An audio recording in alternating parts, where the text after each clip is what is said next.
Uma Pois mente é. brilhante. Mente brilhante. Nós vamos deixar esse programa um pouco mais leve, porque vocês pesam Sim, demais isso aqui, não é? exatamente. Edgar Vocês Miguel é trazem bem mais leve. vocês trazem um peso para esse jornal que eu vou te contar. E agora Edgar Miguel vem para dar aquela aliviada, né? Sabe? Trazer aquela paz de espírito, aquela reflexão, né? Quem sabe sermos pessoas melhores a partir de agora com a participação de Edgar Miguel. Participação essa que eu tinha medo há um tempo atrás, né, de presenciar, de estar junto, né, porque eu disse, meu Deus, uma mente tão inteligente como essa, eu não vou acompanhar o raciocínio, né, mas perdi o medo através de uma das entrevistas com Edgar Miguel. Edgar, seja muito bem-vindo, bom sábado para você, um ótimo dia. Bom dia a todos, bom dia Éden, todo mundo aí da bancada. Que prazer falar com vocês de novo, viu? Prazer mesmo. O prazer é todo nosso, Edgar. Seja sempre bem-vindo, né, com a sua participação, que é fantástica. Todo mundo gosta, né? Eu não conheço ninguém que ouve a programação da Jovem Pan que não goste da sua participação. Bom, para nossa pauta de hoje, para nossa conversa de hoje, o Éden vai ler um texto. Vou pedir essa gentileza ao Éden para ele ler um texto. Esse texto, em cima desse texto, nós vamos hoje conversar com Edgar Miguel aqui na Jovem Pan. Pois não, Éden? Bom dia, Edgar. Satisfação de novo a gente conversar, porque hoje é sábado.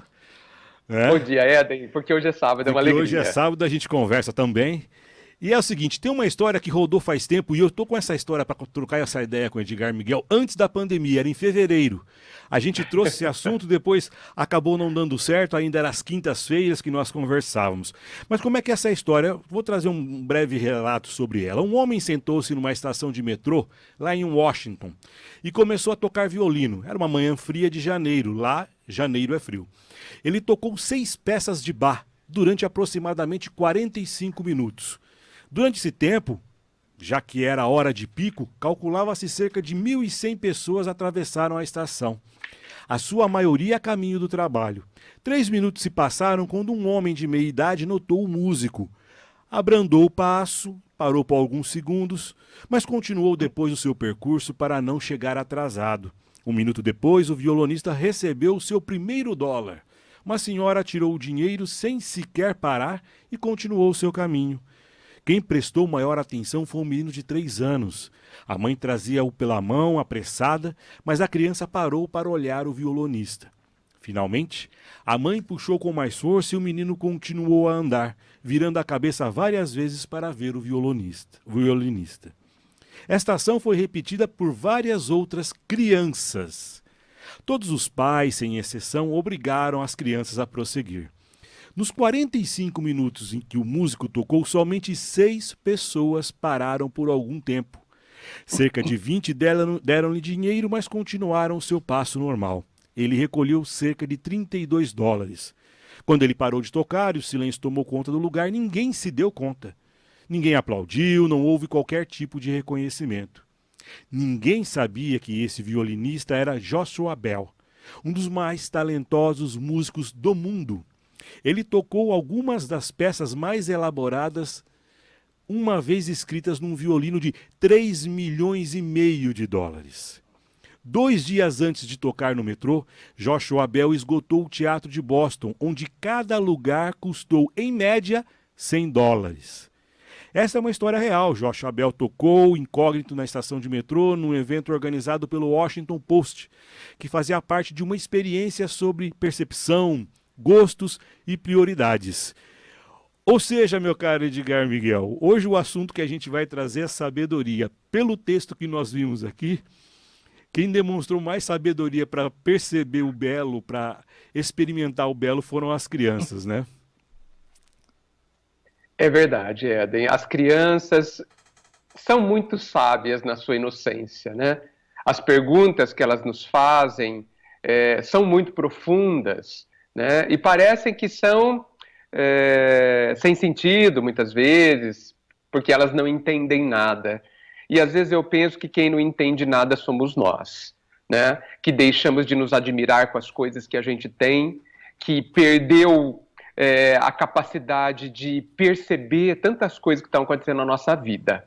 Né? Então, de fato, essa experiência que foi feita, eu acho que ela deveria nos deixar preocupados, na verdade.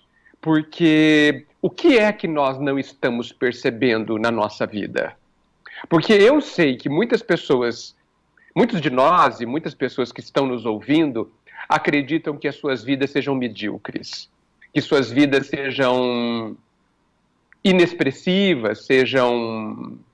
talvez até pensem que sejam sem valor, né? Isso é muito triste de saber, né? Quando eu constato que é isso que está em muitos corações, eu fico realmente entristecido, porque a vida da gente, ela está no nosso olhar, né? Ela tem valor ou não tem valor pela forma como você a enxerga, pelo nível de lucidez que você tem ao perceber as coisas que estão acontecendo. Eu acredito que qualquer pessoa, analfabeta que seja, pessoas jovens que ainda nem trabalharam ainda, elas têm uma sabedoria escondida dentro delas, porque já revelamos isso desde a criança, né? Só que a gente não deu valor a esse conjunto de sabedoria que todos nós temos, a gente não observou, a gente não incentivou, a gente não desenvolveu, a gente não cultivou, e você sabe que tudo que a gente não cultiva regride, né? Ela ou estaciona e fica de escanteio.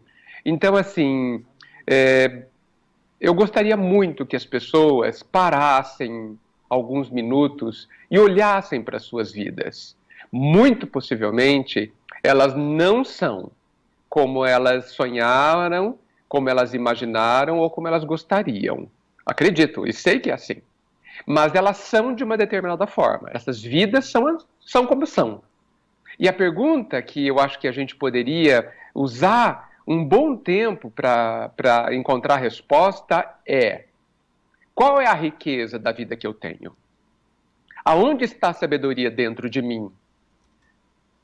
Como que eu vou usar tudo isso que eu tenho, que nunca é pouco? Nunca a gente tem pouco, nunca. Pode ser diferente do que eu imaginava, pode ser diferente do que a sociedade dá valor, mas nunca é pouco. Como que eu vou usar isso para ser feliz, a meu favor, para ter inclusive uma vida melhor? Como? Isso é sabedoria. A sabedoria que está em quem observa, como no grande exemplo que você deu. Edgar, eu gostaria de aproveitar esse assunto, né? Estamos falando sobre sabedoria. Sabedoria é algo muito profundo, né? A sabedoria não é conhecimento, né? Conhecimento a gente adquire lendo, estudando, mas a sabedoria é algo muito profundo, né? Algo que está por dentro, né? E que nos mostra, e muitos ignorantes no sentido de não saber ler ou escrever, e pessoas que são sábias, né? Profundamente sábias. Nessa questão da sabedoria, e foi citado aqui pelo Éden essa história que é muito reflexiva, para que nós paremos um pouco e pensemos na sinceridade que há nas crianças, na sabedoria que há nas crianças. O próprio Jesus, né, que é minha grande inspiração, ele mesmo disse, né, deixai vir a mim todas as criancinhas, porque das tais é o reino de Deus, né? Então as crianças são puras, né, são sábias no profundo de tudo isso. E eu vejo nessa história que o Éden citou e em tudo que você falou, de que muitas pessoas, Edgar, elas não usam a sua sabedoria. Elas não usam a sua sabedoria. Por quê? Nessa história, nessa ilustração dada pelo Éden, nós percebemos que as pessoas não olharam para aquele músico pelo que ele fazia, não olhavam para aquele músico pelo talento que ele tinha. Eles só olharam para o músico quando reconheceram quem era o músico. É o fulano, é o nome, é quem ele é e não o que ele faz. E aí a gente vê que a criança, por sua sabedoria, conseguiu perceber o músico pelo que ele fazia, pelo talento que ele tinha e não pelo que ele era. E muitos de nós, né, Edgar, acaba usando essa falta de sabedoria nossa e reconhecendo pessoas só pelo que elas são e não pelo que elas fazem ou pelo que elas realizam. Eu acho que isso também pode ser voltado para a falta de sabedoria, hein, Edgar? Nossa, mas eu concordo plenamente, Léo, plenamente. Você sabe que existe o dito popular que diz que as aparências enganam, né? Sim. Todo mundo sabe desse dito popular, mas será que a gente entende profundamente o que ele significa? Esse dito popular, que eu considero muito sábio, está nos dizendo que a gente não deveria dar tanta importância às aparências. E você sabe que a gente dá muita e quase total importância às aparências, né? Essa é uma característica forte da sociedade ocidental, né? Que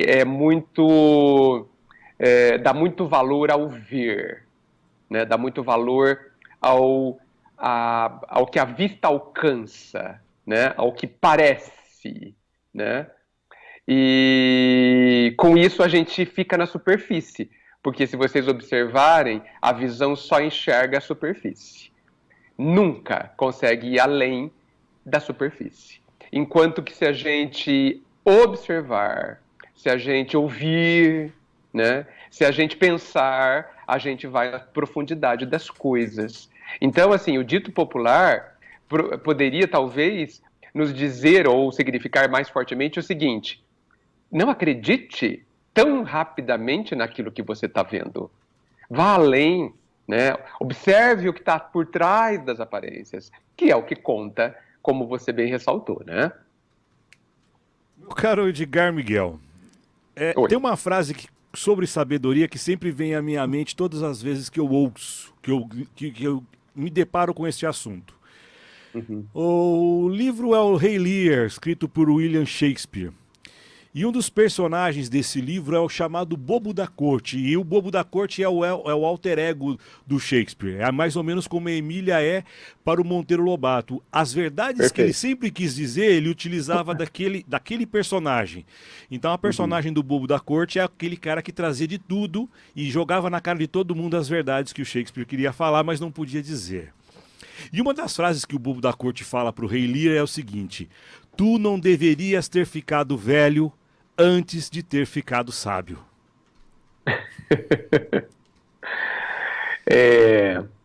Isso é bem triste mesmo, né? É bem triste a gente envelhecer e morrer sem ficar sábio, né? Significa um baixo aproveitamento de muitas questões, né? Muitas questões. De fato, essa fala do Bobo da Corte é forte, né? E você sabe que a gente precisa tomar muito cuidado com os bobos da corte, com os palhaços, né? Porque muitas vezes eles insistem em dizer verdades, brincando, né? Isso os autoriza a falarem verdades muito fortes, como as crianças, né? Então, assim, nós deveríamos estar preocupados, porque, assim, a sabedoria, ela é muito útil na velhice. Eu penso que ela deve trazer uma segurança, sabe, como se a idade fosse você estar no alto de um monte, então do alto do monte você vê longe, bem diferente quando você está lá no vale, né, na juventude. Mas eu penso, e o Léo estava falando que conhecimento é diferente de sabedoria, e eu concordo plenamente, eu penso que de alguma forma, e eu sei que eu estou de alguma forma errado, eu acho que sabedoria é o conhecimento multiplicado pelo tempo, né? Não é somado pelo tempo, é multiplicado pelo tempo, né? Então, precisamos do tempo, né? Da vivência, precisamos da experimentação, né? Da observação acima de tudo, porque não basta ter vivido se você não parou para observar nem para refletir, não basta. Muitos de nós é como se a gente estivesse alimentando apressadamente sem degustar, né? E a gente vive apressadamente sem ter oportunidade de extrair o suco de cada vivência, né? A essência de cada vivência, né? E aí não tem sabedoria. E aí é muito, muito possível que a gente envelheça ou morra sem ficar sábio. É uma pena, porque a sabedoria, ela deve ter alguma coisa a ver com a felicidade. Deve ter alguma coisa a ver. né? Porque a figura do sábio, se vocês pensarem bem, e grandes personalidades sempre foram sábias, né? Grandes personalidades sempre tiveram uma profundidade em tudo que falavam e que faziam também, né? Então, e a gente percebe que essas grandes personalidades sábias geralmente eram felizes também, né? Então a gente precisa ficar atento ao caminho que a sabedoria abre na direção da nossa felicidade tão desejada. É verdade. Você traz essa expressão de grandes personalidades sábias sempre foram muito felizes. E eu lembro aqui do rei Salomão, não é verdade, Léo? O maior sábio da Bíblia. O maior sábio da Bíblia, que acho que foi ele que escreveu os Salmos, foi isso? Os Salmos tem participação de muita gente, Muita né? gente. Davi escreveu, Salomão escreveu, nós temos Moisés também, que fez alguns Salmos, né? Então, os Salmos, ele acaba sendo um livro, né, de músicas, inclusive, que são músicas, são melodias, né?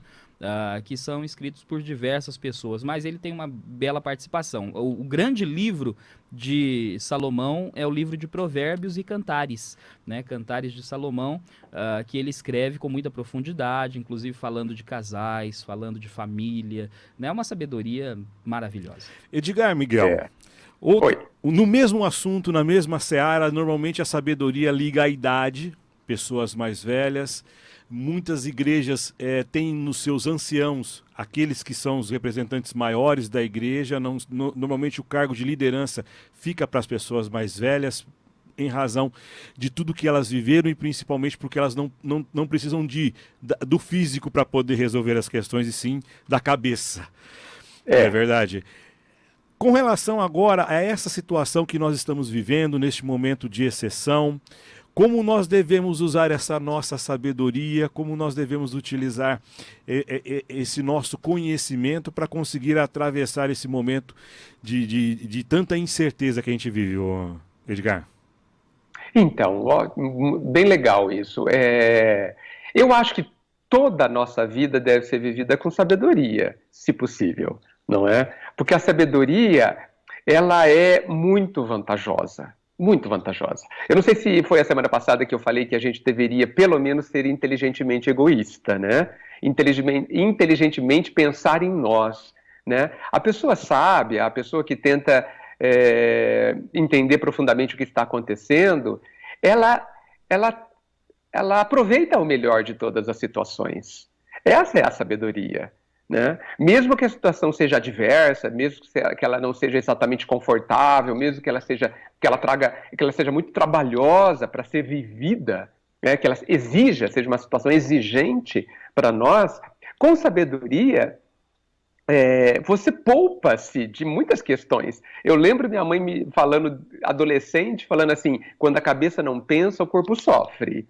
Isso é uma sabedoria. Então, assim, nós estamos pensando, pelo menos pensando, porque assim, não dá para chegar na sabedoria sem pensar, sem um mínimo de reflexão, né? E eu vejo que a gente está só reagindo. E aí eu deixo uma outra questão para todos nós. A gente age ou reage para as coisas do dia a dia?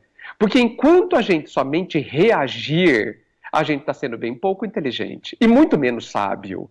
Porque se a gente continuar no bateu, levou, sem avaliar se é vantajoso bater, se vale a pena eu gastar minha energia com A ou com B, se eu vou ganhar alguma coisa interessante para o meu bem-estar íntimo, ou externo, ou material, ou espiritual, se eu somente reagir, eu temo que as consequências não sejam boas para ninguém.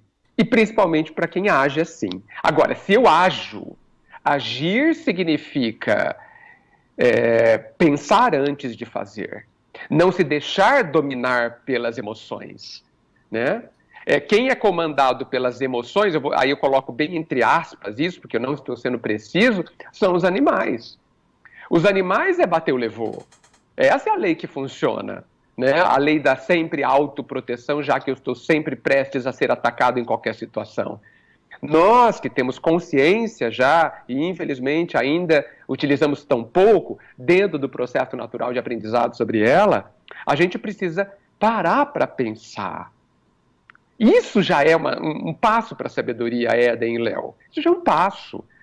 O mundo já seria diferente se a gente reagisse menos e agisse mais, né? Então, assim, agora, a sabedoria não está interditada a ninguém. Não é um caminho bloqueado a ninguém. Ninguém. Ela está ali, à nossa espera, esperando que a gente faça alguma coisa. Então, assim, nesses momentos onde nós temos determinadas restrições, vamos colocar assim, como eu ajo com sabedoria? Como eu ajo a meu favor? Não a favor dos meus desejos, que muitas vezes me trazem bem más consequências, né? Mas a meu favor real, onde eu, talvez me negando a mim mesmo, fazer determinadas coisas ou ter determinados comportamentos, que dura às vezes 1 minuto esse comportamento, eu vou ter semanas, meses, anos de bem-estar. Me digam se não é um grande investimento a gente começar a parar para pensar. Me digam. Com certeza é um ótimo investimento. É um ótimo investimento. É um investimento em nós mesmos, né? Exato. Não é gasto, é investimento.